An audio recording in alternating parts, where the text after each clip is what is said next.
Praise the lord. ప్రవేశనామంలో మీ అందరికీ కూడా నా యొక్క శుభములు తెలియజేస్తున్నాను. ఈరోజు మన యొక్క వాక్య అంశము ఏంటి అంటే ఎవరు ధన్యులు అనే దాని గురించి మనం ఈరోజు తెలుసుకుందాము. ఎవరు ధన్యులు? పరిశుద్ధ గ్రంథంలో మనము చూసినట్లయితే దేవుణ్ణి ఆశ్రయించినటువంటి వారు ధన్యులు అనే దేవుని యొక్క వాక్యము మనకి సెలవిస్తుంది. దేవుణ్ణి ఆశ్రయించేటువంటి వారు ధన్యులు అనే దేవుని యొక్క వాక్యము మనకి సెలవిస్తుంది. కీర్తనలు 34వ అధ్యాయము 8వ వచనము ద్వారా యెహోవా ఉత్తముడని రుచి చూచి తెలుసుకొనుడి, ఆయనను ఆశ్రయించు నరుడు ధన్యుడు అని వాక్యము సెలవిస్తుంది. యెహోవా ఉత్తముడని మనము రుచి చూచి తెలుసుకోవాలి. దేవుడు ఉత్తముడని మనము రుచి చూచి తెలుసుకోవాలని దేవుని యొక్క వాక్యము మనకి సెలవిస్తుంది. అదేవిధంగా దేవుణ్ణి ఆశ్రయించినటువంటి వారు ధన్యులు అని దేవుని యొక్క వాక్యము మనకి సెలవిస్తుంది. దేవుణ్ణి ఆశ్రయించేటువంటి వారు ధన్యులు కనుక దేవుణ్ణి ఆశ్రయించేటువంటి వారంగా మనము ఉండాలి. రెండవదిగా మనము చూసినట్లయితే దేవుణ్ణి నమ్ముకునేటువంటి వారు ధన్యులు అని దేవుని యొక్క వాక్యము సెలవిస్తుంది. దేవుణ్ణి నమ్ముకునేటువంటి వారు ధన్యులు అని ఇర్మియా 17వ అధ్యాయము 7వ వచనము మనం ఒకసారి చూసినట్లయితే యెహోవాను నమ్ముకునేవాడు ధన్యుడు, యెహోవా వానికి ఆశ్రయంగా ఉండును అని వాక్యము సెలవిస్తుంది. యెహోవాను నమ్ముకునేటువంటి వాడు ధన్యుడు అని దేవుని యొక్క వాక్యము మనకి సెలవిస్తుంది. అదేవిధంగా యెహోవా వానికి ఆశ్రయంగా ఉండును అని వాక్యము సెలవిస్తుంది. ఎవరైతే దేవుణ్ణి నమ్ముకుంటారో వారు ధన్యులు అని వాక్యం సెలవిస్తుంది. అదేవిధంగా వారికి దేవుడే ఆశ్రయంగా ఉంటాను అనే వాక్యం ద్వారా సెలవిస్తున్నాడు దేవుడు. కనుక దేవుణ్ణి నమ్ముకునేటువంటి వారంగా మనము ఉండాలి. దేవుణ్ణి నమ్ముకొని దేవుడే మనకు ఆశ్రయంగా ఉండేటువంటి వారంగా ఉండాలి. మూడవదిగా మనము చూసినట్లయితే దేవుని మీద ఆశ పెట్టుకుని వారు ధన్యులని దేవుని యొక్క వాక్యము సెలవిస్తుంది. దేవుని మీద ఆశ పెట్టుకొని ఉండేటువంటి వారు ధన్యులు అని దేవుని యొక్క వాక్యము సెలవిస్తుంది. కీర్తన 146వ అధ్యాయము 5వ వచనము ద్వారా ఎవనికి యాకోబు దేవుడు సహాయుడగునో, ఎవడు తన దేవుడైన యెహోవా మీద ఆశ పెట్టుకొనునో వాడు ధన్యుడు అని దేవుని యొక్క వాక్యము సెలవిస్తుంది. ఎవరికైతే యాకోబు దేవుడు సహాయుడుగా ఉంటారో, అదే విధంగా ఎవరైతే దేవుడైన యెహోవా మీద ఆశ పెట్టుకొని ఉంటారో వారు ధన్యులు అని దేవుని యొక్క వాక్యము సెలవిస్తుంది. దేవుని మీద ఆశ కలిగి మన ఆశ మొత్తం కూడా మన దేవుడై ఉండాలి. కేవలము మన దేవుని మీద ఎప్పుడైతే మనము ఆశ కలిగి ఉంటామో దేవుడు మనల్ని ధన్యులు అని సెలవిస్తున్నాడు. కనుక దేవుని ఆశ్రయించి దేవుని నమ్ముకొని దేవుని మీద మాత్రమే ఆశ కలిగి ఉండేటువంటి వారంగా ఉండాలి. నాలుగవదిగా చూసినట్లయితే దేవుని యొక్క వాక్యంలో ఆనందించేటువంటి వారు ధన్యులు అని దేవుని యొక్క వాక్యము సెలవిస్తుంది.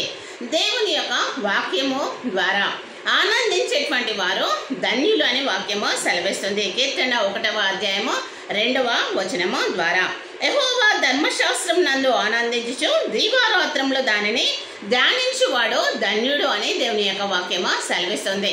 దేవుని యొక్క వాక్యాన్ని ఆనందించుచు దీవారాత్రములు ధ్యానిస్తూ ఎవరైతే ఉంటారో వారు ధన్యులు అనే వాక్యము సెలవిస్తుంది.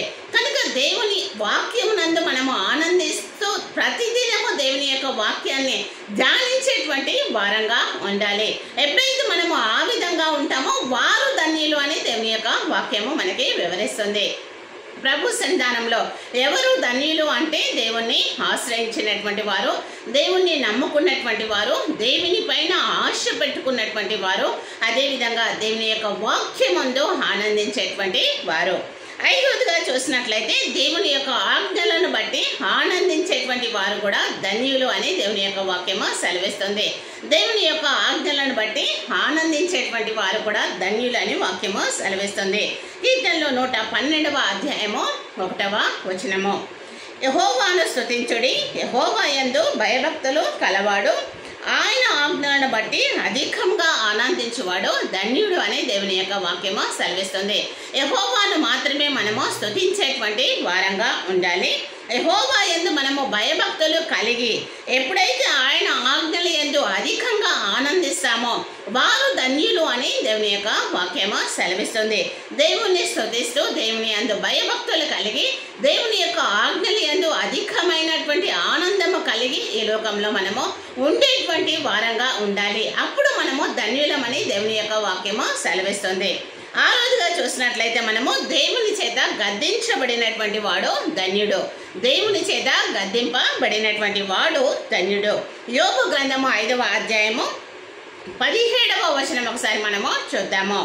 దేవుడు గద్దించు మనుషుడు ధన్యుడు, కాబట్టి సర్వశక్తుడగు దేవుని శిక్షను తృణీకరింపకము అనే వాక్యము సెలవిస్తుంది.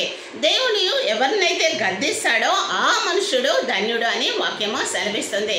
సర్వశక్తిమంతుడైనటువంటి సృష్టికర్త అయినటువంటి దేవుడు మనల్ని శిక్షించినప్పుడు దేవుని యొక్క శిక్షను మనము తృణీకరించకూడదు అని వాక్యము సెలవిస్తుంది. కనుక దేవుని చేత గద్దింపు ఎవరైతే పొందుకుంటారో వారు ధన్యులని వాక్యము సెలవిస్తుంది. కనుక దేవుని యొక్క గద్దింపును స్వీకరించి తృణీకరించకుండా ధన్యులుగా మనము ఉండాలి. చివరిగా మనము చూసినట్లయితే దేవుని చేత నీతిమంతుడని ఎంచబడిన వాడు ధన్యుడు అనే వాక్యము సెలవిస్తుంది.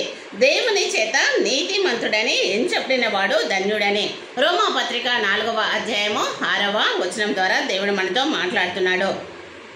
ఆ ప్రకారమే క్రియలు లేకుండా దేవుడు ఎవరిని నీతిమంతుడుగా ఎంచునో ఆ మనుషుడు ధన్యుడు అని వాక్యము సెలవిస్తుంది.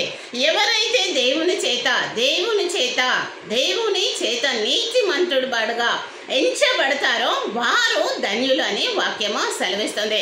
కనుక దేవుని చేత మనము నీతిమంతులుగా ఎంచబడేటువంటి వారంగా ఈ లోకంలో మనము జీవించాలి. దేవుడే మనల్ని ఈ మనుషుడు నీతిమంతుడని ఎంచేటువంటి విధంగా ఈ లోకంలో మనము జీవించాలి.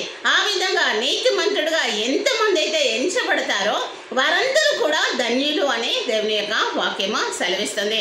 కనుక మనము ఈ లోకంలో ధన్యులుగా జీవించాలంటే ఎవరైతే ధన్యులు అని పరిశుద్ధ గ్రంథము చెప్తుంది అంటే దేవుణ్ణి ఆశ్రయించినటువంటి వారు, దేవుణ్ణి నమ్ముకున్నటువంటి వారు, అదేవిధంగా దేవుని మీద ఆశ పెట్టుకున్నటువంటి వారు, దేవుని వాక్యం నందు ఆనందించేటువంటి వారు, దేవుని యొక్క ఆజ్ఞల యందు అధికంగా ఆనందించేటువంటి వారు, దేవుని యొక్క గద్దింపునకు లోబడినటువంటి వారు, దేవుని చేత నీతిమంతులుగా ఎంచబడిన వారు ధన్యులై ఉంటున్నారు. కనుక ఈ విధమైనట్టుగా మనము ఉండేటువంటి వారంగా ఉండాలని ప్రభు సన్నిధానంలో కోరుకుంటున్నాము. దేవుడు మనందరినీ కూడా దీవించి ఆశీర్వదించును గాక. దేవుని ఆశ్రయించి దేవుని నమ్ముకొని దేవుని పైన ఆశ పెట్టుకొని దేవుని వాక్యమందు ఆనందిస్తూ ఆజ్ఞలయందు ఆనందిస్తూ గద్దింపుకు లోబడి నీతిమంతులుగా ఈ లోకంలో మనము జీవించుటకు దేవుడు మనకు సహాయము చేయును గాక. ఆ విధంగా మనందరం కూడా జీవిద్దాము గాక. దేవుడి వాక్యాన్ని మనందరి హృదయంలో ఫలభరితము చేయును గాక. ఆమేన్.